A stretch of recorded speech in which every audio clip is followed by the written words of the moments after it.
Last Monday, Sunday நான் சமைச்ச non veg கூட நான் ஒரு சரியான கோளாறு, குறிப்பிட்ட நான்வெஜ் தான் சாப்பிடுவேன் அப்படின்னு சொல்லிட்டு ஒரு வீடியோ போட்டிருந்தேன்.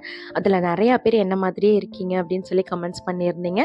ரொம்ப தேங்க்ஸ். இந்த சண்டே பார்த்தீங்கன்னா, ஃபர்ஸ்ட் டைமா வந்து ஆட்டுக்கால் வந்து எடுத்து நான் வந்து சூப் வச்சிருந்தேன். பசங்க சாப்பிட மாட்டேன்னு சொல்லிட்டாங்க. பட் எப்படியோ கொஞ்சம் கம்பல் பண்ணி கொஞ்சமா சாப்பிட வச்சுட்டேன். இப்படியே கொஞ்சம் கொஞ்சமா சாப்பிட வச்சு எல்லாத்தையுமே அவங்களுக்கு பழக்கி குடுத்துறணும்.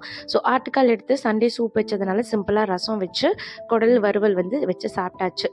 சண்டே வந்து ஹெவியான லஞ்ச் இருந்ததுனால, மண்டே வந்து கொஞ்சம் சீக்கிரமா டைஜஸ்ட் ஆகுற மாதிரியான லஞ்ச் தான் நான் ப்ரிஃபர் பண்ணுவேன். இன்னைக்கு வந்து வெள்ள சாதத்து கூட முள்ளங்கி சாம்பார், பருப்பு ரசம், அது கூடவே வந்துட்டு ட்ரை கலர் கேப்சிகம் போட்ட ஆம்லேட் தான் வந்து ரெடி பண்ணியிருந்தேன். ஆக்சுவலா எக்ஸாக்ட் இந்த ரெசிபி பார்த்தீங்கன்னா, ஃபர்ஸ்ட் டைமா நம்ம சேனல்ல வந்துட்டு லஞ்ச் பாக்ஸ் ஷார்ட்ஸ் போட்டப்போ போட்ட இதே ரெசிபி தான். அது இன்னமும் வந்து மில்லியன் வியூஸ் போயிட்டுருக்கு. ஸோ இன்னைக்கு உங்க வீட்ல என்ன லஞ்ச் பாக்ஸ் மெனு, சண்டே என்ன நான்வெஜ் பண்ணீங்கங்கிறத கமெண்ட்ஸ்ல ஷேர் பண்ணிக்கோங்க. Thanks for